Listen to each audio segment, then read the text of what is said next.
National Weather Service in Milwaukee-Sullivan has issued a tornado warning for southern Fond du Lac County in east central Wisconsin, northern Dodge County in southeastern Wisconsin, until 9 p.m. At 8:18 p.m., a severe thunderstorm capable of producing a tornado was located 7 miles west of Waupun, moving northeast at 55 miles an hour.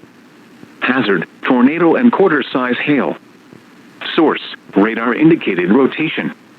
Impact, flying debris will be dangerous to those caught without shelter. Mobile homes will be damaged or destroyed. Damage to roofs, windows, and vehicles will occur. Tree damage is likely. Locations impacted include Fond du Lac, Beaver Dam, Waupun, Mayville, Lomira, Campbellsport, Oakfield, Burnett, Ashford, Byron, Fox Lake, Eden, Brownsville, Kikoski, Atwater, Astico, Oak Center, Dundee, Waukesta, and Knowles.